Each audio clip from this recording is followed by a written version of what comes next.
Now the birth of Jesus Christ took place in this way. When his mother Mary had been betrothed to Joseph, before they came together, she was found to be with child of the Holy Spirit.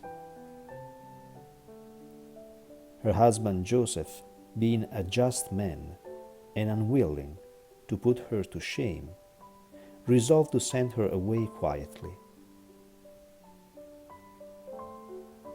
As he considered this, behold, an angel of the Lord appeared to him in a dream, saying, Joseph, son of David, do not fear to take Mary your wife, for that which is conceived in her is of the Holy Spirit. She will bear a son, and you shall call his name Jesus, for he will save his people from their sins. All this took place to fulfill what the Lord had spoken by the prophet.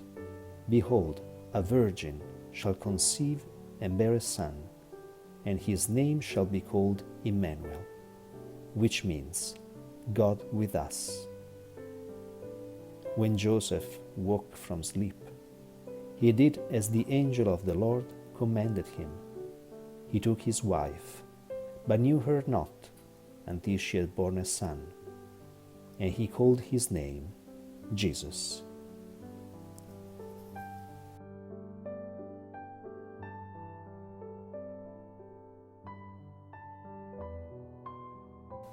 Who was Joseph? The tradition depicts Joseph as an older man. It is easier to think about him as an older man, maybe without desires. So it's easy for us to think and to accept the fact that him and Mary, they remain chaste for their whole lives. We can also imagine Joseph, though, as a younger man, a man who was in love with his wife, a man who was dreaming, desiring to marry her, to bring her to his house. But this man is also a just man, a man full of faith, a man with a good heart, so big that maybe his chest cannot even contain it. Can we imagine this young man, so good, so respectful, so full of faith, that he was able to look at his wife with love and to recognize in her the tabernacle, the temple, the sacred place where the Son of God decided to take flesh? Joseph, probably, he couldn't wait to get married and to bring Mary into his house. I'm sure that he loved her, and he had dreams and hopes and desires and expectations. Poor Joseph, what a disappointment when Mary was found with child. What a great and deep, painful humiliation he must have felt. Probably his heart was broken. And yet, he didn't want to hurt Mary. He didn't want to expose her to public shame.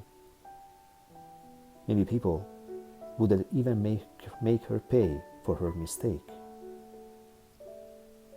Joseph accepted the risk of being considered a fool in front of everybody. Look at that man.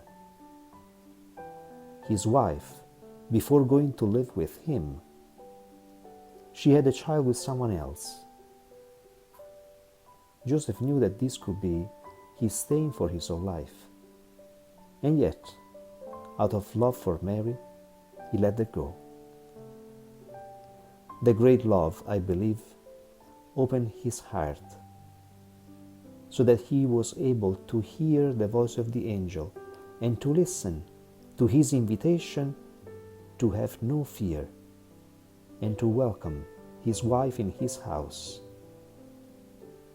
The great faith and the great love of Joseph, they opened the door to Mary and to the child that she was carrying in her womb, Jesus, starting the wonderful adventure of the Holy Family, the wonderful adventure that gave the chance to Jesus Christ to be born in a Holy Family, to grow up as a child, and to become a man.